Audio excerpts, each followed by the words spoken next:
I asked ChatGPT to write me a 5-page report on a topic. It took less than 60 seconds and it generated a 5 to 10-page report. This would have taken me days. I started looking at the references and the citations. The first one I said, okay, let me just Google that. It was fake. The second one I looked at was fake. So I went on the list. There were 10 of them. All of them were fake. That's a huge risk, not only for individuals, but also for businesses and organizations across the world.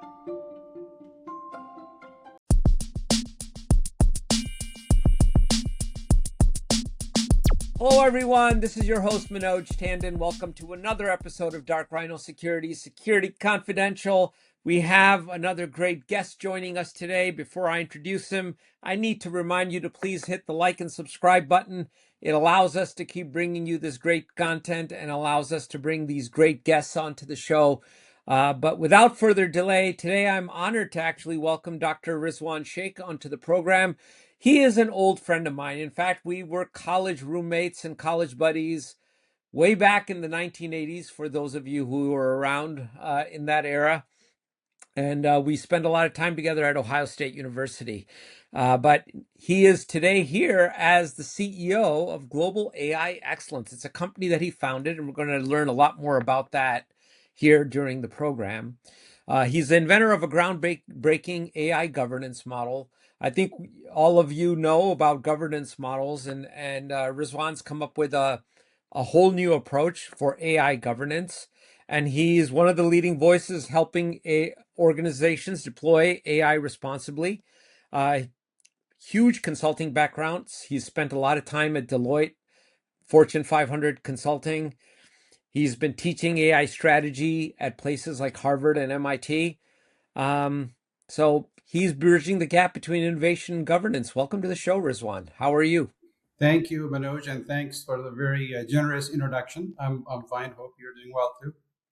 Oh, I'm doing just fine. Yeah. Just fine. This is kind of surreal. Yes, it is. It is. Long way since Ohio State, so. Yeah, it's a long way since Ohio State Yeah, yeah.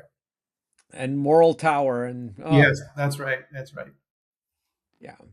And for those of you who don't know what Moral Tower is, it was one of the places to live, and there were only 16 of us living in one dorm room at that time. So that was Yep. that was an interesting place. But we will not tell those stories. Those Right. are gone. That's right. So Eddie, but give us a little bit of your background, other than OSU. Tell us about yourself a little bit, because our audience hasn't had the chance to know you.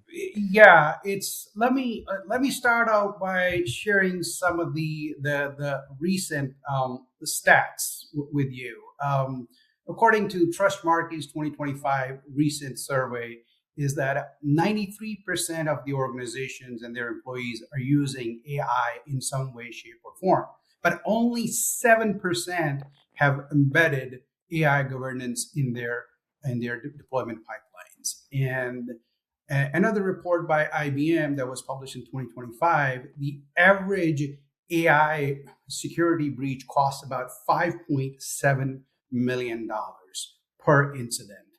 And the third one is, which is also kind of shocking, is only 27% of the corporate boards have formally added AI governance to their community charters. So when you look at these stats, those are pretty alarming, and they are having consequences. And one of the things, even though I'm an ex-Deloitte, but I've been talking to my ex-Deloitte colleagues, unfortunately, Deloitte released a report to the Australian government, and they had to refund almost $300,000 because one of the reports that they submitted was generated by AI, and it had, unfortunately, fake citations. So these are the real consequences of Manoj, and that is a real life problem for all AI models as we speak.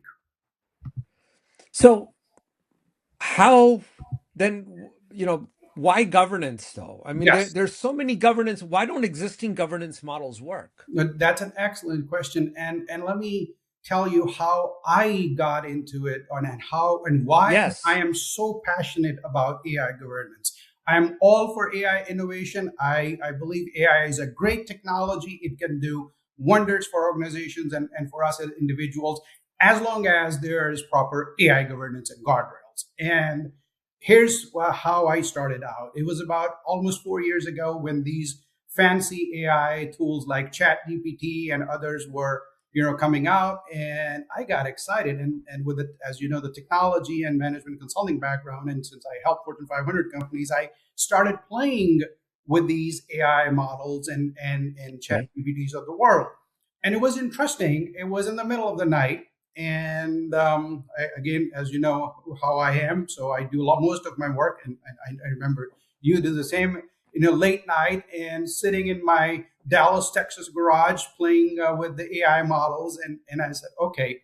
I asked ChatGPT to write me a 5-page report on a topic, and it took about, I was about less than 60 seconds, and it generated a 5-page report. If the report looked good, the English was perfect, no grammatical errors. I was like, whoa, this would have taken me days. And then I started looking, being the professor also, I started looking at the references and the citations. The first one I said, okay, let me just Google that. Guess what? It was fake. The second one I looked at, it was fake. So I went on the list. There were 10 of them. All of them were fake. And then one thing that jumped out at me at that was risk. That's a huge risk, not only for individuals, but also for businesses and organizations across the world. And I was like, okay, what is the problem here? The problem is AI hallucinates, and it hallucinates with complete confidence. It will make Oh, you yeah. believe that it's real, but it's not. And that's when I looked at my clock in my garage, 2:42 a.m. That's when my AI governance model was born. That's when I Okay. started doing research. And the more I dug into it, Manoj, the more problems I discovered. It's like, okay, this can not only cost millions of dollars, but it can cause an existential threat because of the reputational damage. Look at, again, I don't mean to pick on Deloitte, but look at, it was only $300,000 refund that they had to do. But look at the reputational damage that it costs. It's all over the news. It's a big four consulting firm that submitted the report. That was even though it was generated by AI, but because of the lack of governance, it got to the client and with fake citations. That's a problem because as of today, all AI models, they hallucinate, all of them. And that And they're going to continue to well into the future. they will It's absolutely. the nature of the way the system is created Right, and right. how the systems are trained. They have, it's Exactly. going to give an answer. It's not going to ever say, well, it should. I don't know the answer. Right, right. And the funny thing is, Manoj, it presents you the information in a way that it makes you believe that the information is correct when it's not. It's all made up. So that is unfortunately the beauty of it. And a lot of people fall for it and they said, oh, the report good look, the English looks good, the grammar is good, the formatting is excellent. Let's submit it. Well, then, the reality hits when somebody finds out that the citations were fake. Let me share some of the stats, other, real case studies. Yeah, please. 30,000 families in the Netherlands were falsely accused by an AI algorithm. A lawyer in California was fined $10,000 by the court for submitting 21 fake case citations. So again, we have talked about Deloitte. So these, What happened to in Switzerland? What happened there? well, To it the was it was basically profiling. The AI algorithm started to profile certain the population and assumed that it was a social or child welfare fraud. That the claims that were being, which actually they were not, those were legitimate claims, and the government asked them to pay back the money, which caused a lot of stress and distress for the families some of them they got sick and they had to be Oh, hospitalized because their children were taken away from them. It was so that is the huge downside of using AI. So again, AI is a great technology, but it can be very dangerous if it's not governed or if the proper guardrails are not put in place. so, and we'll talk about the guardrails and the Yeah, governance here in just a yeah. second. But one question I had for you was, is this also a user error issue where people are not asking in the prompts to have the AI check itself and validate the references? Well, not necessarily because the users are asking. For example, like I said, I asked a plain question. Hey, here's the topic. Give me a 5-page report and with the proper citations. It created, when I said with the proper citations, I expected that those would be real citations, not fake. So it's not necessarily a user error. Yes, maybe 5 to 10% of the time it can be, but the 90% of the time AI hallucinates. So that it's a problem. And as you said, it's because of the inherent issue. It's all the decisions and all the information that AI shares with you. It's based upon the training data. It's like Yeah. garbage in, garbage out. If the data is bad, the results are going to be bad. So the same old adage holds true here: garbage in, garbage out. So how do you rein this beast in then? How do you govern it? I Yes. mean, Yeah. how do you go about it? Because people are convenience always wins. Yes. Always. Yes. Yes. That's Convenience. human nature. Right. Right. Right. Yeah. Well, that's why, like I said, once at 2:42 a.m., I found a problem, and at 2:42 a.m., I found an opportunity. And guess what? It was the same thing. The problem was AI hallucinates. And I'm sitting back there and says, well, the opportunity is that AI hallucinates. So we got to solve this problem. And we did it. And that's why, as you said in the intro, I've come up with a patent pending AI governance model that is based on latest AI technology with human in the loop and with blockchain security and audit trail. So that's all. And we have also built in a citation verification engine and along with the human in the loop for critical decisions, especially in healthcare, financial services, government service, social services, and things like that. So we believe we have cracked the code. So walk us through that. And it's interesting you mentioned healthcare because, Yeah.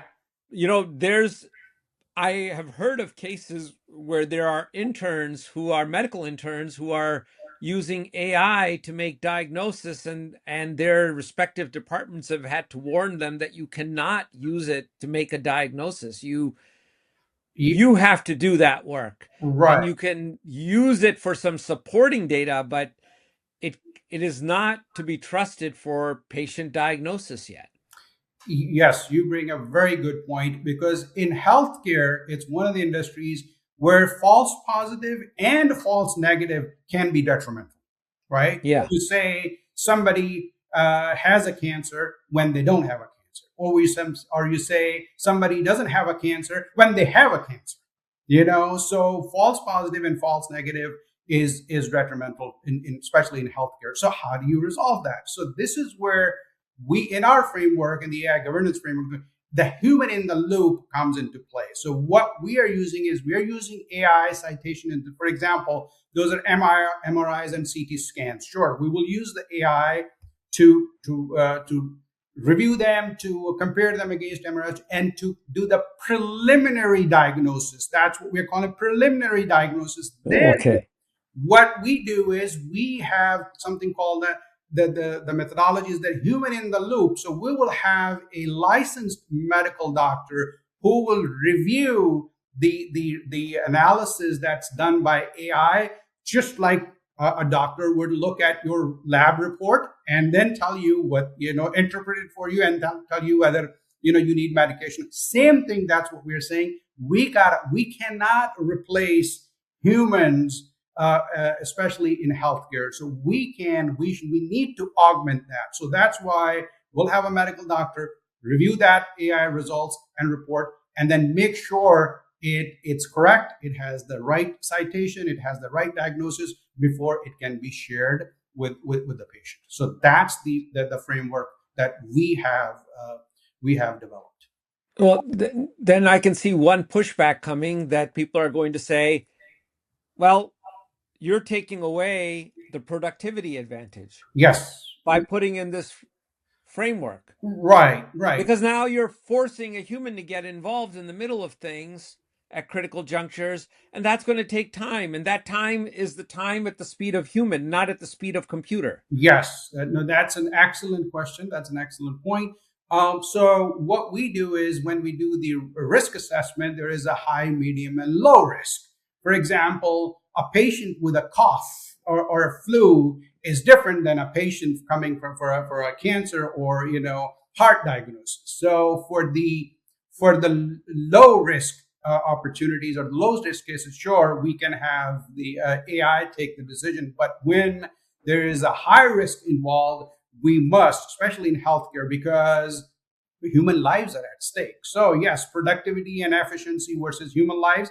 I would go for the human life, to save human lives before saving a few bucks. Until our models get mature, right? At this moment in history or at this moment in time, AI models are not mature enough and they cannot be trusted, especially when it comes to healthcare, without any human intervention. Look, yes, but the thing is, how long is it going to take for the doctors to review it? Maybe like 3 to 5 minutes or maybe 2 minutes, because AI has already done all the grunt work. It has already compared everything. It's just a physician wants to take a look at it and make sure everything looks good. So it's not going to have a huge productivity impact, as some people say. Will it have? Yeah, maybe a little bit, 5 to 10%. But look at the gains. Look at the human lives that are at stake here. So in healthcare, that's an easy argument to make. What do you do about, like, maybe if you're a shipping company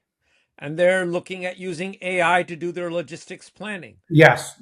Why should they have a governance? That is that again, excellent question. So what we do is, what I advise all the Fortune 500 companies is the same. The methodology is the same: high, medium, low risk. For example, high risk, a customer facing. Yes, if you're a shipping company, you're shipping product to the customer, and the customer is going to have an impact on the customer. You may want to have a supply chain expert and an engineer take a look at what the results of the AI. But let's say you are doing forecasting internally. It doesn't have any customer facing activity. And by the way, and it doesn't have any regulations that will be impacted. So it's just an internal, it's a low to medium risk. You can have AI do it, day in, day out. But whenever there is a customer interaction or whenever there are compliance and regulations involved, you want to have a human in the loop. Again, so at least you want to do it managed by exception for the high risk cases. You don't want to have high risk cases go through AI 100% without oversight. That will be a recipe for disaster. Okay. So yeah, I could see it, like if you're I don't know, I'll just make, if you're a department store and you're getting products from China and you're deciding how many containers, or you're going to only ship when you have the containers filled up, and what route they should take, I can see potentially AI again hallucinating and saying, we can save costs by routing it halfway around the world, and neglecting that you'll miss the season if you don't get those products in time. Right? Exactly. And so, yeah. So it would be I guess what was so at a critical. So is your model then basically? I said too many things. If is your model basically saying that at critical milestone or event points, human intervention is a must? Yes, and I'm going to take your example, which is an excellent example. Let's say if we're getting the goods from China for Christmas or Thanksgiving.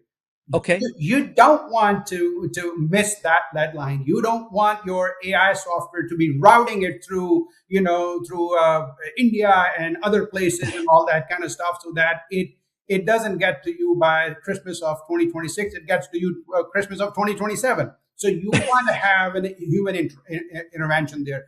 But let's say if you are just shipping in a normal season, maybe February, March, April, May, where there's nothing, no special events going on. Sure, by all means, you can have AI, do the logistics and the supply chain, and because you're not gonna miss a heavy season. But if it's Christmas and Thanksgiving, you want to have. That's what I would highly recommend to all the companies, that they have a human take a look at it. Yep.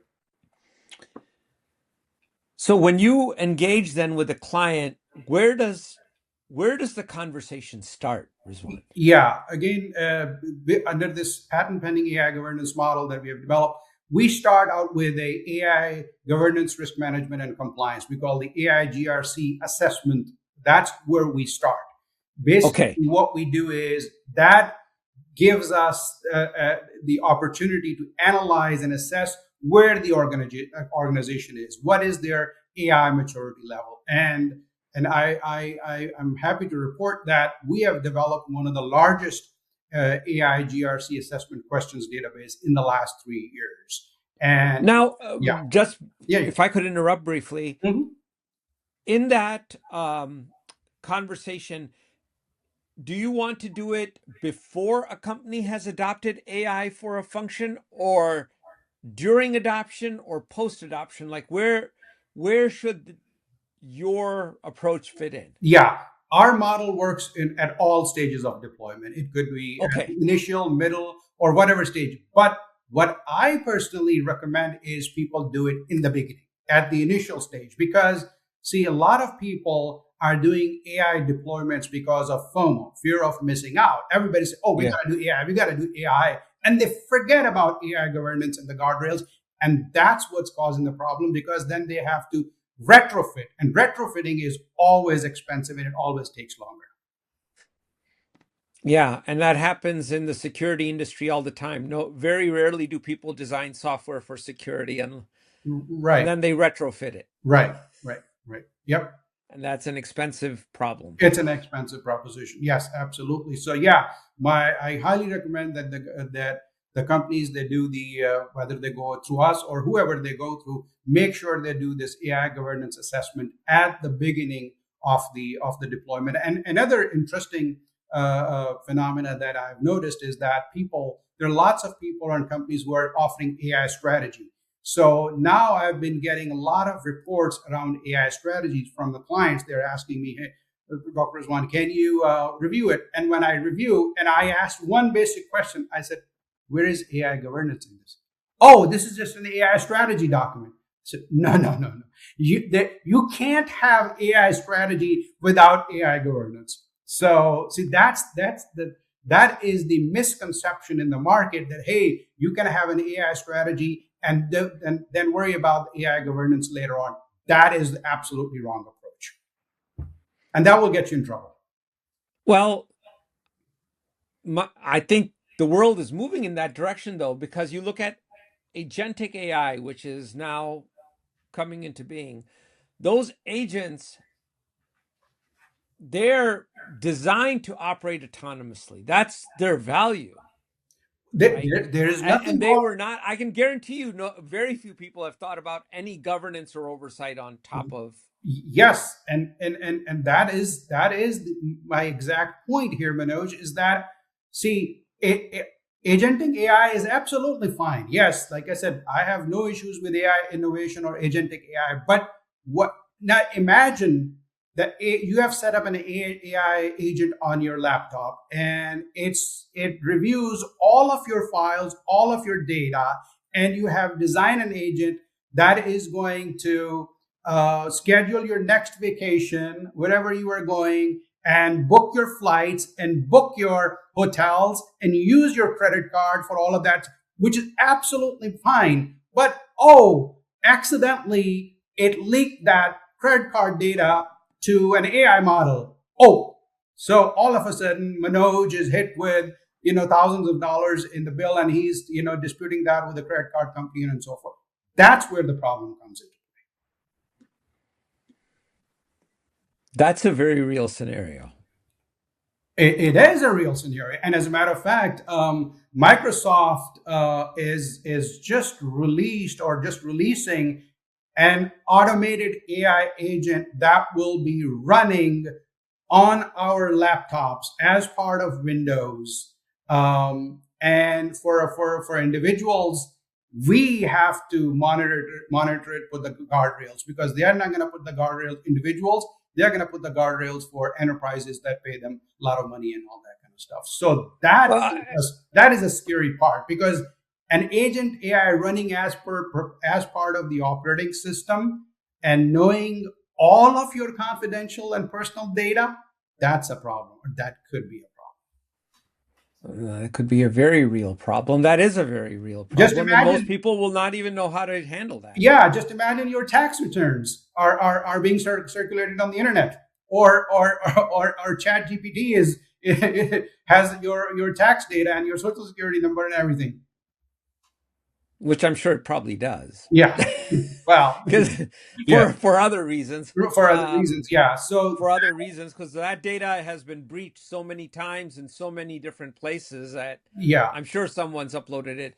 But yeah, just cynicism aside, right, right. go ahead. Go Yeah, ahead. I'm sorry. just I mean, the point is, I don't have a problem. The problem is not agentic AI or the AI agents. The problem is the guardrails and the governance, and making sure the data is not leaked to improper hands and all that kind of stuff. So that your data and your information is protected. That is the challenge here.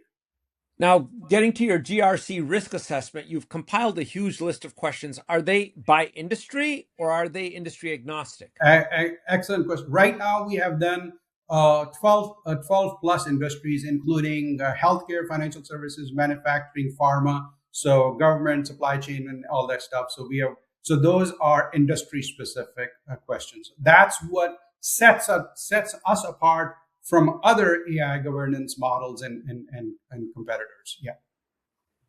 Okay. And that's step one, is to go through the questionnaire. Then what's next? What Yes. happens as step two? Yeah, based on the questionnaires, then we also use a customized LLM for, again, customized for every industry. Let's say if you're healthcare or financial services, then we do the risk assessment. We take those answers to those questions, we analyze them, and we give you your risk posture. Where do you stand? High, medium, low, medium, high, or critical? And then what we do is we also take that data and compare it against the industry regulations, AI regulations, and your company's policies and procedures. And then we identify the gaps, whatever the gaps are. Then we prepare the mitigation strategies for those compliance gaps. And we give you an action plan: 30 days, 60 days, 90 days, 180 days, and 365 days. And that's where the value comes into play, is that we give you some concrete action items to take care of in a time frame, 30, 60, 90 days. And then we also do the ROI, risk or return on investment analysis, that once you take care of this, what are the benefits? So that is a entire life cycle that we do. And then we also make recommendations on blockchain security and blockchain audit trail. Since you are in cybersecurity, that is something that the auditors and the clients, they love it, or especially the compliance department, because it keeps the record from tampering. So when the record was changed, and with blockchain, once the record has been modified, it cannot be updated because there is an audit trail. So, and that is part of your Yes. consulting engagement? Yes, that is part of our consulting engagement. Yes. Yep. So you'll provide let me make sure I get this right. You will provide a blockchain model then to the Well, client? we provide the framework, and then we have partnered with other companies that provide the blockchain model. Yeah. Okay. Yeah. So based upon our assessment, depending upon, especially for critical decisions, if you require blockchain, because everybody does not require blockchain, but if you are in an industry that requires blockchain, we have partner with other companies that will provide the blockchain model, but we provide the overall framework. Okay. Yeah. How much time does this exercise take? That's another good question. Typically, the governance risk assessments it used to take 10 to let's say 12 to 15 weeks. We can do the preliminary assessment in 2 weeks. So basically, we have cut down the time by 80%. Wow. Yeah, yeah, and that is because of we have already developed these assessment questions, and we use the latest AI technology to expedite the assessment part. Yeah. Oh, 2 weeks. Yep. So what kind of companies? I can imagine most small businesses probably could not afford this exercise, but what size would you have to be where this is going to make sense? Yeah, I mean, if your revenues are $500 million and above, even though we cater to small, medium, because we have a pricing model for them also. We our model is pretty agnostic, but from medium to large corporations, yes, for definitely if you have revenues are $500 million and above, you definitely can benefit from our model. Yep. Now, uh, do you are you doing an advisory as well, where if someone has not adopted AI and they're saying, well, what should AI look like in my Yes, organization? yes, we do the full spectrum, starting with AI strategy, AI governance, model and framework. We help them with their AI, like overall AI strategy and AI governance strategy, which is part of the overall strategy. Yes, we do provide advisory services in terms of what the framework, AI governance framework, should look like, and how what the roadmap should be if they were to go for AI deployment. And that's what we actually recommend, that people look at the AI governance and model and framework, or they at least have a framework before they kick off their AI deployments. That would be ideal. Yeah, that would I think yeah, that would be ideal. But again, it doesn't. Just don't wait till the last minute. Don't wait. I mean, just think of a scenario, Manoj. You are the CEO of a large corporation, and it's Monday morning, and you get a phone call from your chief compliance officer. Hey, sir, we have been hit with a $40 million fine under the EU AI Act, and now the regulators, they want to audit all of our AI and non-AI systems. How about that? So don't wait until that moment. Again, I was joking with my Deloitte colleagues. Don't wait for your Deloitte moment. Where you have to refund, or where you have to pay $5.7 million, or in this case, under the European Union AI Act. By the way, all companies, there's the penalty per incident is that 35 million euros or 7% of the global gross revenue. That is one of the most stringent laws that have been enacted. explain that act a little bit, Yeah, because I'm not personally familiar with it. So it's please. for example, if you're a global bank, I mean, Citibank, Chase, or you're a pharma, Pfizer, or Eli Lilly, anybody who is in, whether it's even if it's a U.S. based company, but you are doing business anywhere in Europe, you come under the EU AI Act, and it's a risk based. For example, especially in healthcare, if if you have used AI in healthcare and your model has drifted or has made a mistake, then you would have to pay a penalty 7% of your gross annual global revenue. So that is a very heavy penalty, 7%, and it goes up to 35 million euros, which is 40 million dollars. Yes. What constitutes a bad circumstance under the act? What would trigger Yeah, I mean, some? if you are a bank, and your AI model hallucinated, and it had triggered a bias, and you rejected somebody's loan application, which otherwise should have been approved. Guess what?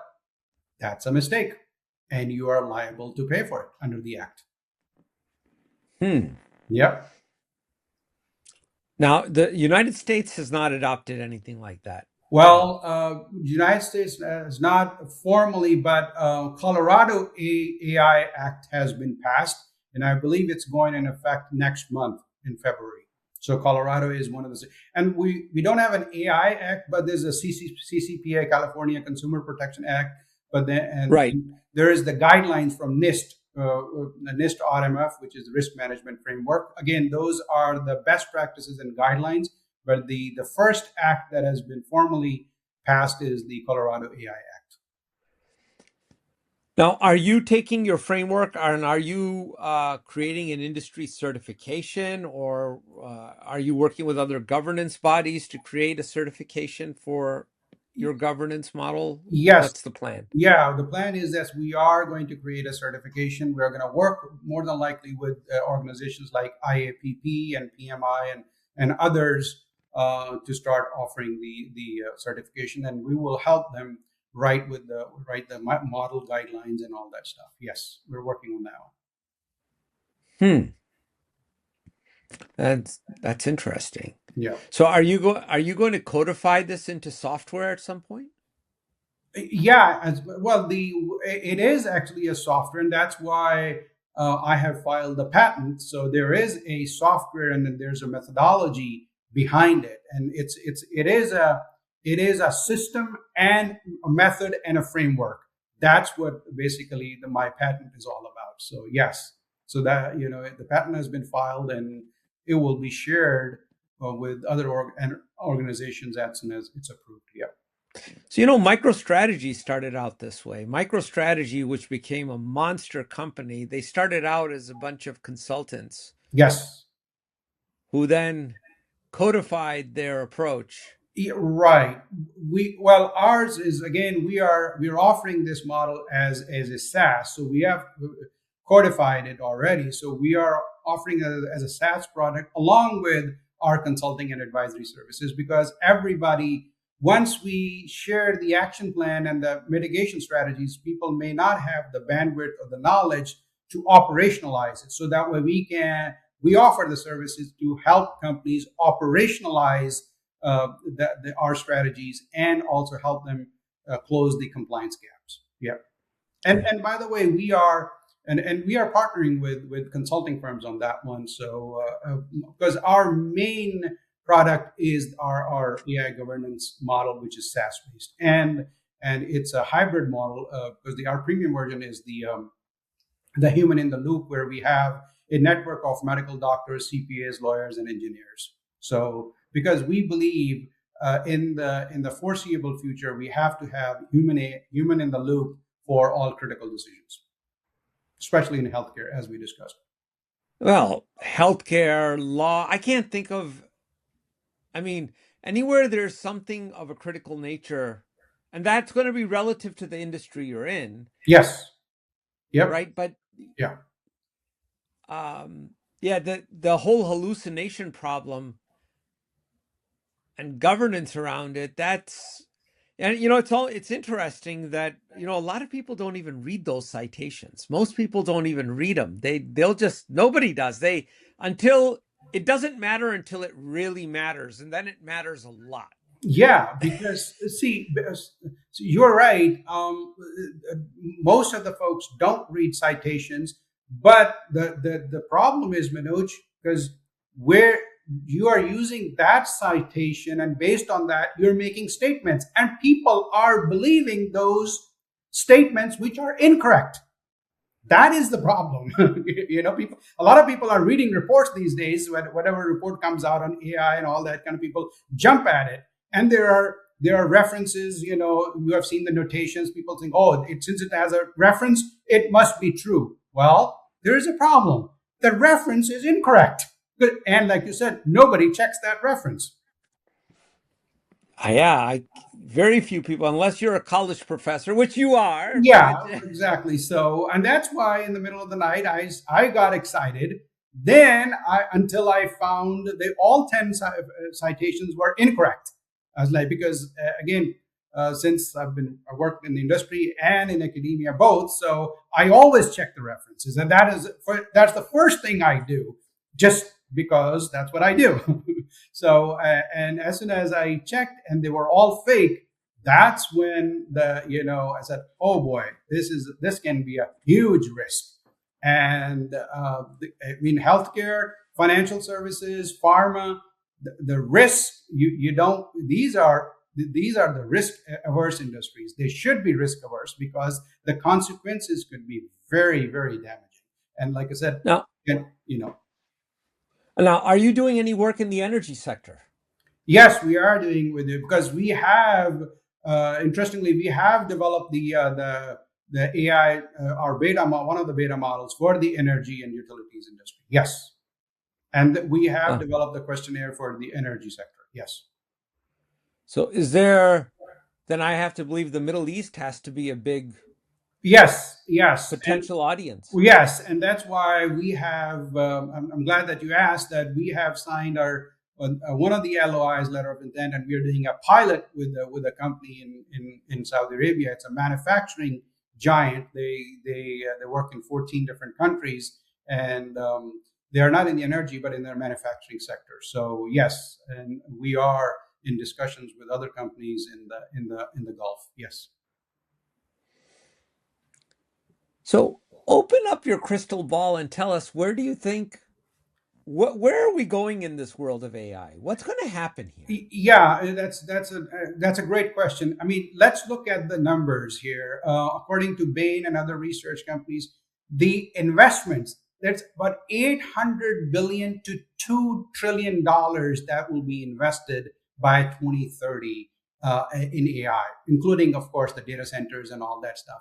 And AI governance market, it's expected to be $8.5 billion, just the AI governance software market. So a lot of money is pouring into AI, but again, without AI governance. So, But $8.5 billion, that would be a nice little company to own, Rizwan. right, of course, yes. I would love to have 90% of that. So if not 100%, so because that's what we are aiming for.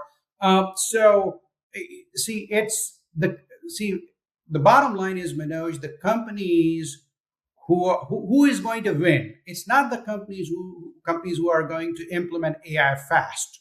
No, the companies who are going to implement fast with AI governance and with proper foundation, those are the companies that are going to win. So that is the bottom line. So this FOMO is not going to get you. It's only going to get you in trouble. So my advice to all the large corporations, Fortune 500 companies, is when you are doing your AI strategy, AI deployment, make sure AI governance is part of it. One interesting thing there is when you're developing an AI strategy, there's so many changes happening in the field, even on a monthly basis. Yeah.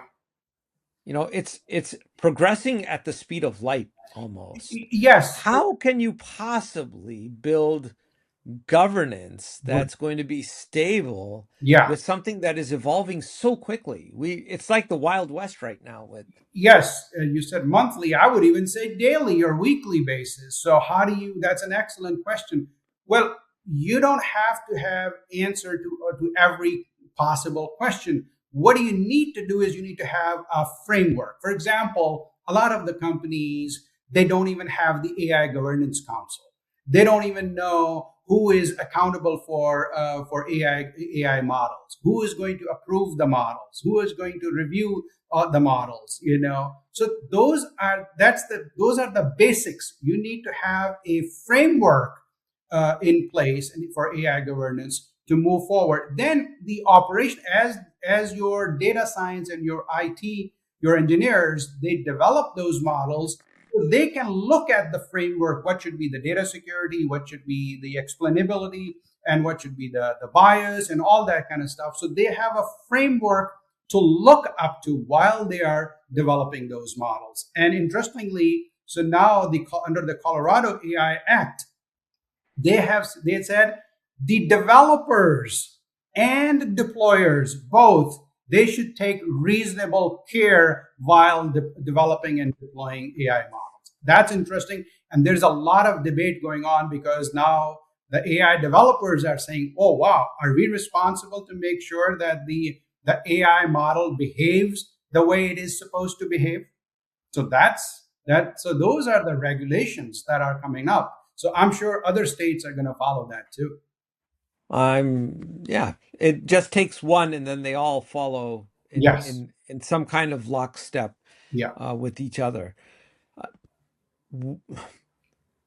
Speaking of which, if you want to get into AI, Yeah. how do you do it? Yeah, so that's I'm glad that you asked that question because I have that video coming up. It'll be released next Tuesday on LinkedIn because I've been getting lots of messages, phone calls from people young, fresh out of college, in their 20s, 30s, 40s, and even 50s.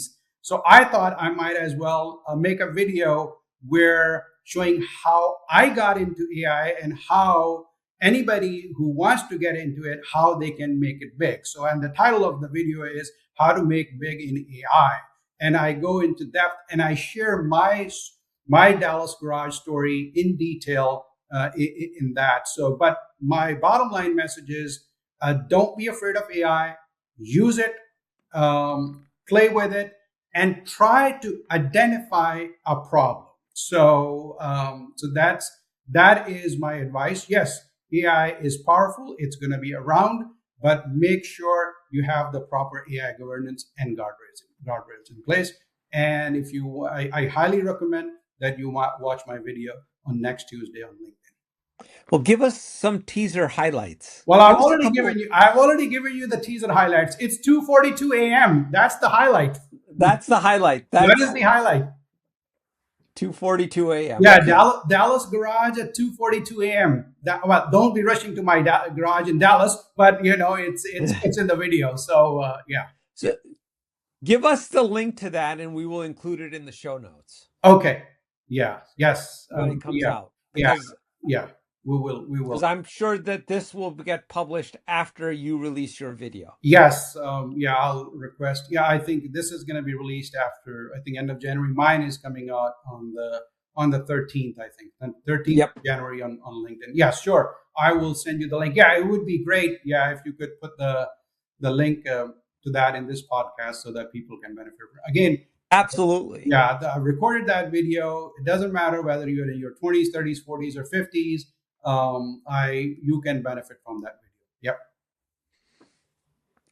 So, we're almost here at a little bit of time. I wanted to, what do you want to tell our audience about? Anything that you want, any upcoming talks, any books you're doing, appearances on TV, just give us anything you want the Yeah. audience to Again, know. I release videos almost every week on LinkedIn. I'm a regular speaker at the UT Dallas Project Management Symposium. I have published my AI governance model and framework, and there's a lot of papers that I have been publishing on LinkedIn. So I highly recommend your audience to go take a look at my LinkedIn page and also Global AI Excellence LinkedIn page. We have been producing a lot of materials on AI governance, risk management, and compliance. And it's for individuals, consultants, consulting firms, and enterprises who want to have a robust AI strategy and AI governance model. So that's what I would recommend. Yeah. Fantastic. How do people get a hold of you personally if they want to? I'm on LinkedIn. I'm on social media, so you can just reach out to me. The best way is through LinkedIn. Okay. Yep. Fantastic. Well, Rizwan, this has been a wonderful show. Thank you so much.